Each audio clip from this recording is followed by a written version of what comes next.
Welcome to Arts and Entertainment. I'm Deborah Gilbert, your host. And again, thank you so much for being here today to be with me and my guest. I always greatly appreciate it. Well, I have another terrific show for you today, as I hope you've enjoyed all the other shows that I've brought to you. We have an award-winning actor with us today, and his name is Rich Swingle. And Rich, thank you so much for taking time out. I know you're busy, you just had an interview. You know, I'm just so thrilled that you could be with us. Thank you. Deborah, I'm so thrilled to be here. Rich, why don't we introduce the viewer to you? Why don't you take us back? You have a very rich history, and I'd love to be able to share that with them. Sure. Well, I don't know how far back you want me to go, but I've been performing since fourth grade. My first role was Mr. Beaver in The Lion, the Witch, and the Wardrobe. I was in a fuzzy suit, you know, all you could see was my face. And one of my classmates posted that performance on YouTube, and so I have a footage of me as the little beaver, you know, so very, very fun. And then I was doing theater throughout high school and college, and but I didn't feel like it was, you know, something I would want to try as a career. So I went what I thought was a safer route. I went to seminary to be a pastor. And, you know, I found out that pastors are in the lowest percentage of paid professionals in America.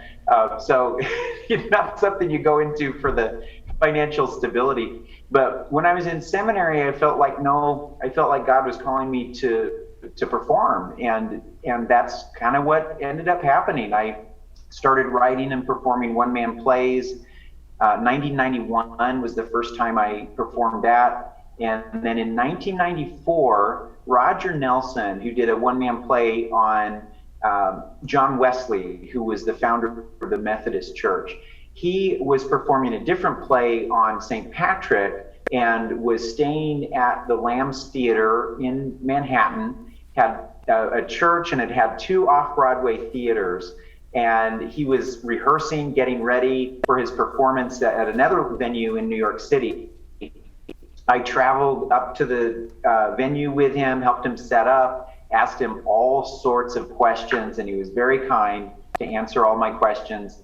And in the course of that conversation, it came out that he remembered the year that he quit his day job and started focusing full-time on performing. And the next summer, I decided to do that, quit my day job. I was working as an intern at the Lambs Theater, and so I knew I'd have a room and a roof over my head and some food. Food came through from time to time because they also had a ministry for the homeless. So I knew I wouldn't starve. And so I did it. I quit my day job and started to book these one-man plays, and things were looking okay. I went on a tour the summer of 95, and then January of 96, I call it Black January, and I had not a booking in sight, and my bank account was plummeting. It was hovering at and sometimes below zero. If it can go below zero, it did. But at any rate, it was a very scary season, and a friend of mine called me, Mac Nelson, a mentor of mine, called me up and he said, "Hey, Rich, you want to go see a film?" And I said, "Mac, I can't afford it." And he said, "Hey, I'll buy your ticket." And when we were out at the movie, he said, I told him I'd applied for a part-time job. And he said, "Buddy, I think this is going to work for you. Can your family help?" I didn't dare ask my family, but I prayed. And my grandfather stepped forward and said, "Hey, I'd like to cover your health insurance while you're in grad school," which I still was at the time. And so that was it. That was enough to not only get me back under a healthcare plan, but also to give me that sign I needed to keep on with the decision I'd made to make that my career and to not accept funds from other kinds of work that weren't in the stream in some way of the performing arts. And so far it's worked out. I haven't had a 9-to-5 since 95. You were mentioning, and I was on your website, one-man plays and workshops. Have you decided not to perform in an ensemble situation, or are you better doing it just by yourself on stage?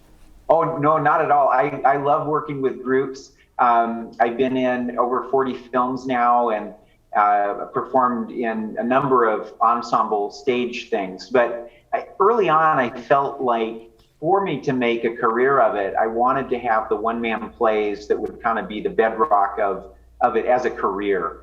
And so, that's the reason I've been able to perform in a lot of films, because some of them have very low budgets. And so I'm like, well, that's okay. If you can't pay me, I'll just host one of my one-man plays at a local church and I'm good to go. And so it's been a real blessing, and the two things have really dovetailed into each other well.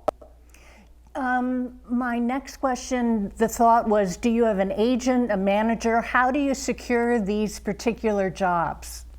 Yeah, I have a few agents, a couple that work with the film angle, and then my agent Dale Savage handles my one-man plays. And then I have an agent who's worked for me once on writing. I wrote a documentary about Eric Liddell that was done by a group in Hong Kong. And so I don't call him as often, but it's great to have that kind of support. Now, for the actor that is watching us now, that is thinking about pursuing an acting career, is pursuing an acting career, is stumbling along the way, how would you recommend them to get started? Would they follow your path? Well, yeah, every path I think is different for actors. For me, I got a master's in theater, which is basically a smattering. It gives you a bird's eye view. It really equips somebody to teach theater. So it's theater history, a couple semesters of playwriting, and kind of that kind of an approach. I took a class on criticism by Jonathan Kalb, who was a critic for the Village Voice, and I know he's critiqued some plays through the New York Times now. I took a class from Eric Bentley, who was a critic and playwright in his own right, a theater educator, so a student happened to be a student of C.S. Lewis. So that was kind of where I went for the training, but none of it was training me to be an actor. I really learned that from the directors I was working with. And then for 16 years, I taught at the Masterworks Festival in the summers, and I directed the theater program for the last 10 of those years. And so my best training came from picking guest artists to come in and train my students. And I was like a sponge and just soaked up everything they had to say. So I really feel like that was a great season of learning for me. Now, you're mentioning directing, and I'm not sure that the viewer would know that that's part of your title. How did that come about? Yeah, I direct sometimes. I've directed a lot of short pieces. For the Masterworks Festival, I didn't feel confident to direct a full-length play, so I brought in my friend, I hope he's not watching. I was starting to say his last name, Harvey Johnson. Got myself confused there. Harvey directed the first one, and then I started working with, I think he directed the first two. And then John Kirby, who was the acting coach for Jim Caviezel, he coached Jim on a whole bunch of the films that he's done. And he started coming to train, and so what we worked out was that I would start directing, and then he'd come alongside me for the last week and polish it. And so, and also worked with Patricia Macheri one year. She was on One Life to Live for 14 years, Juilliard trained. And so, so that kind of got me started with the directing. And of those 10 years, I guess I directed on my own the last 3 or 4 plays. So it's something I enjoy, but my real passion is acting and writing, I would say. Well, that's a really good thing that you have mentioned, is that that's where your passion is. Why don't we talk about your calendar of events? What's happening in 2021, 22, 23? Are you doing all of this juggling together with your schedule? Yes, it kind of it kind of comes together as we see it. You mentioned 22, 23, 20. I don't have anything in 22, 23, but in 24, I'm going to perform my one-man play on Eric Liddell. He broke the world record in the 400 meters in the Paris Olympics in 1924. And so we'll be back in 2024 to perform my play about him. And so very excited about that. Some friends there in Paris are setting that up. And this is the first time that an Olympic city repeats 100 years after after the first time they hosted the Olympics. So that feels very significant, and we're very excited about that. I'm in two sitcoms right now. One of them is a cartoon called A Few Good Miles, and it's about a family, the Miles family, and I play a kind of a nerdy little kid.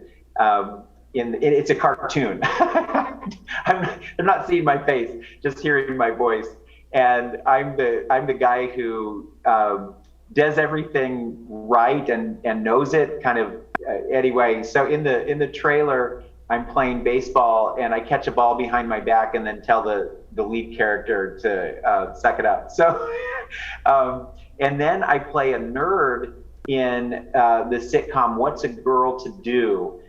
This is written and starring Janet Porter, the author of the Heartbeat Bill. And she, in the initial audition, I have one line. She attends a group, I think it's a Bible study or something, and she's looking for a chair. And my character sees this chair and goes and gets it. I set it up and she's like, oh, thank you. And then I sit in it. And my one line that I had was, when we were going around the room, say your name and something about yourself. My line was, I'm Wesley, and the thing that describes me best is thoughtful. So that was my one line. And here's a word for those that are just getting started as actors. Never see a small role as just a small role, as something you're treading water on, because I made a character they thought was fun. They put me in a party scene at the end of it, and I had a whole lot of fun, and now I'm written into a whole lot of the episodes, and there's even an episode called Wesley the Waiter. So never see a role as too small. Always put your all into it, and you never know what doors it's going to open. Okay, let's hold that thought. I'm Deborah Gilbert. You are tuned in to Arts and Entertainment. We're going to take a break. We'll be right back. COVID-19 has changed how we vibe. Now it's time to take the first step that lets us get back to getting ticks instead of watching flicks. Before we can safely get out there, we need the facts. As COVID-19 vaccines become available, you may have questions. Is it safe? Should I get it? Is it free? It's okay to have questions. Now get the facts about COVID-19 vaccines at getvaccineanswers.org so you can make an informed decision for yourself and for your crew. Keep on keeping on, lady. Keep on keeping on, yeah. You expect me to stop living? No, you're telling me giving. I gotta oh, your baby gonna keep on keeping on. Thank you, Connecticut, for doing your part to stop the spread of COVID-19, for wearing your masks, washing your hands, and keeping your distance. So keep it up, Connecticut. We've come too far to go back. And welcome back to Arts and Entertainment. I am Deborah Gilbert, your host. And again, thanks so much for taking time out of your busy day to be with me and my guest. I greatly appreciate it. Well, we continue on with an award-winning actor by the name of Rich Swingle, who is my guest today. And Rich, you know what? One of the things, because the show deals with arts and entertainment and culture, is COVID and the pandemic. How has that affected your work or your industry in general? Well, it's certainly affected the industry for sure. But I can't believe how busy I've been able to stay. I've done a lot of voiceover work. And in fact, I'm a part of an ongoing series called The Adventum, which tells the story from Genesis to Revelation. And just before the lockdowns, they made this decision, I don't know, like February of 2020, they decided they would just be recording from home, that they weren't going to fly actors to San Diego where their studio was. In fact, the head of Wise King Media has now moved to Idaho because everything's being done online now. And that decision was actually honestly made before the lockdowns began. So I've done a number of episodes for that, and they have another series called Jonathan Park.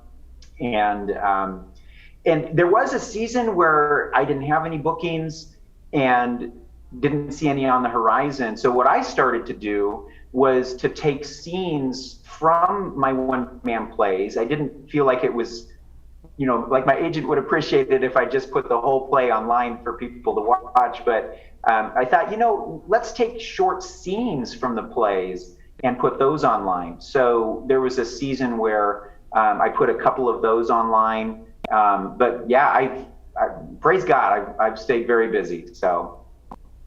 Well, one of the things I don't want to forget is the website. Why don't you tell us a little bit about what the viewer will see when they visit it? Sure. My website is richdrama.com, and I have basically three categories there. Theater, I think I say plays, which are basically a link to the descriptions of the one-man plays that I perform. And then one that's called films, and that's a link to the different films I've been in, although I'm a little behind. Again, praise God, I've been so busy. It's not up to date, but you can find me on imdb.com. Just search for Rich Swingle to see the film credits. And then the third category is workshops. And I absolutely love doing workshops. I've taught and performed now at over 50 colleges and universities, 100 schools. So from kindergarten to grad school, I've been able to perform and teach. But really love the workshops I'm able to do as young people are learning about the world. And my master's thesis was in something called sociodrama. And Jacob Moreno was a counselor and a lover of theater. And so back in the 1920s, 100 years ago, Jacob Moreno, he was counseling some women. They were all prostitutes, and he was hearing their stories, and he thought, I think they would benefit by hearing each other's stories. And so he got them all in a room, and he became the father of group therapy. Then, being a theater advocate, he thought, I wonder if there would be therapeutic benefit to people having their stories acted out. And that was psychodrama that he invented. Then he thought, what if we take a step back, and instead of telling one person's story, we tell the stories of everybody, that everybody weighs in on a story that's actually fictional, but because everybody's weighed in on it, everybody's story is being told in a certain way. And that was sociodrama.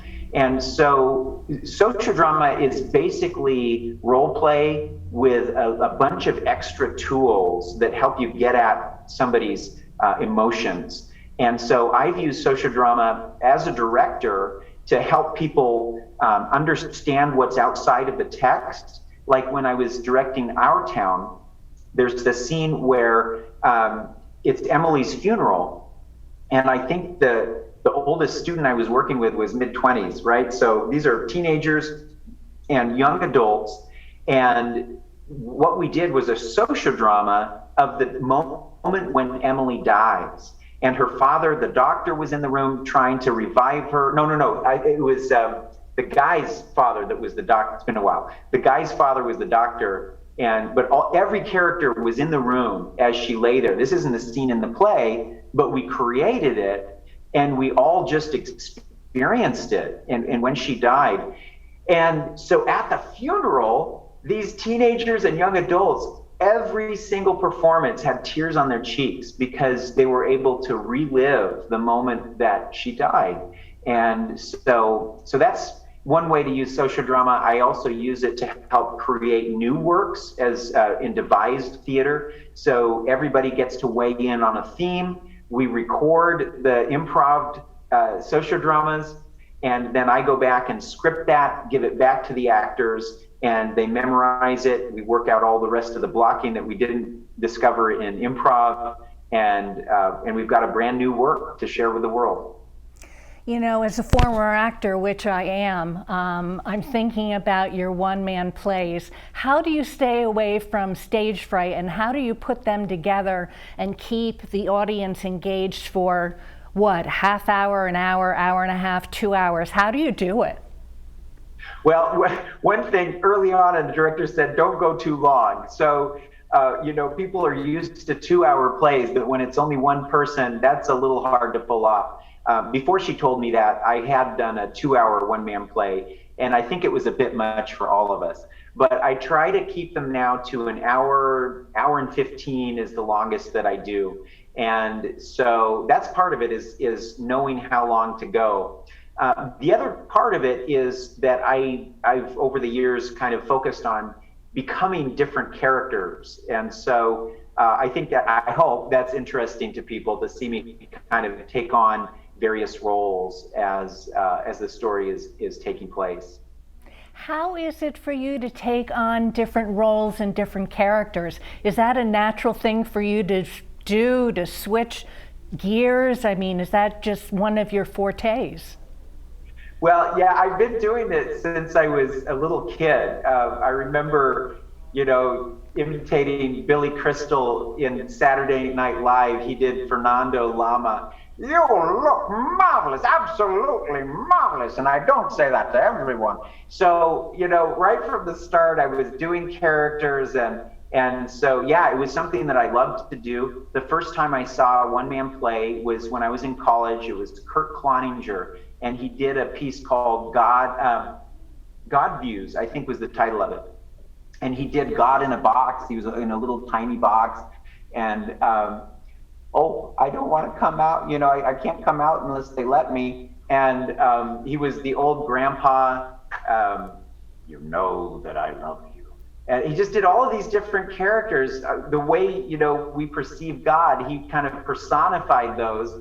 And I was like, oh, I can do that. That's what I want to do. And I didn't dare think about doing it for a career, but the seed was definitely planted. And like for this 9/11 play, we're recording this basically on the eve, a couple of days before 9/11, the 20th anniversary. And so for that one, I was performing in Indiana, and a friend mentioned that they wanted somebody to come out from New York to talk about 9/11 on September 11th, 2002. And it was about 6 weeks away.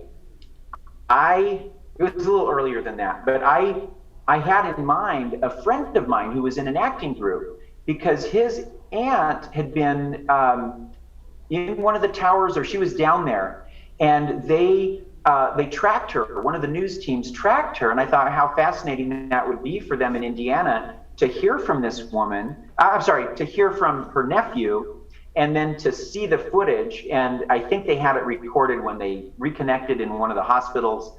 But this guy was not showing up to the actors group, and it was 6 weeks out when I realized I'd better figure out how to get this guy, or figure out a different game plan. And then it just kind of dropped in to my spirit. I could do this as a one-man play.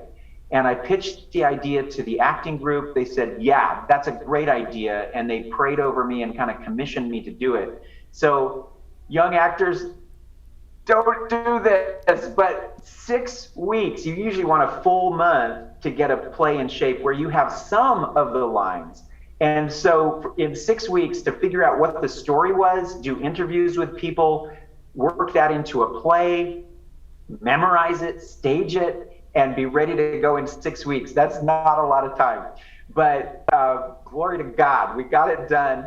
And in that performance, the first time I performed it, there was a moment that I went up on my lines. I had no idea what was coming next, but I just stayed in character. And I said, the character was from Jamaica, said, I don't know what to do. And I looked out at the youth pastor who had set up this performance as if he was going to somehow tell me what my line was. And he was just looking back, waiting for me to say what that line was. But because I stayed in character, I spoke my truth, I don't know what to do, it gave me enough time, my brain locked in, and we were back to the races, and I was able to finish the play just fine. But it was just an amazing process of reading books, talking with people. I found, so it's basically the story of three characters. Father Brian, who was he's a Franciscan priest who Frank Seleccia found the healing cross of Ground Zero. And he brought Father Brian to it and said, hey, because Father Brian was offering communion at Ground Zero. And Frank said, hey, you should be offering communion in God's house, follow me. And right there in the rubble was this cross. Now there are hundreds of cross beams on every floor of the Twin Towers, but this one was just boom, right there, and it had a piece of aluminum like the shroud they would have used to get Jesus down off of the cross. And so that's one story. The other is the one from Jamaica, Lana Hoshin. I don't play her as a woman, I play her as Lon Hoshin. And she was in the South Tower. She worked for Morgan Stanley. And when the plane went into the North Tower, inside the South Tower, they were making the announcement, you're safe, don't go anywhere, don't leave the building. But she was hearing a different voice. The voice of the Lord was saying, get out of that building. She went out, and then she didn't know where to go because the 5 train wasn't running. So she would just ask the Lord, am I supposed to turn to the left, to the right? And at every step, the Lord spoke to her spirit. At one point, he told her to go down to the subway, and she's like, the trains aren't running. But that train was running, and it took her just up to where she needed to go. And there was a bus crowded with people. She felt like the Lord was telling her to get on the bus, even though it was so crowded, a guy fell out the back door. She squeezed her way on. The bus took her to this bridge. None of the bridges were open to traffic. So she was walking across the bridge with thousands of people. She looks up, and there's Yankee Stadium. And she knew she was home. And then the third story is the story of Bruce Van Hine. He was a firefighter in the FDNY, and he was called down. They were evacuating the South Tower. And his widow, who gives tours of Ground Zero, stayed up till past midnight that night, waiting for the news. And their friend Charlie, who was the lieutenant, Bruce's lieutenant, gave the news that they were missing. And then it wasn't until the spring that they found their bodies in the South Tower, in the lobby of the South Tower, 2 of them with 2 civilians. And the rest of the squad, the other 4, were on the 44th floor of the South Tower, incinerated. And so what I pieced together with my play is that they get all the way up to the 44th floor, open the elevator, and take these 2 civilians down and get as far as the lobby when the South Tower collapses. Well, Rich, we've run out of time, so thank you so very much for being here today. I appreciate it. You bet. What a delight, Deborah. Thank you so much for setting this up. You're welcome. And you've been tuned in to Arts and Entertainment. I'm Deborah Gilbert, your host. Thanks so much for being here today. Have a super day. I'll see you next time.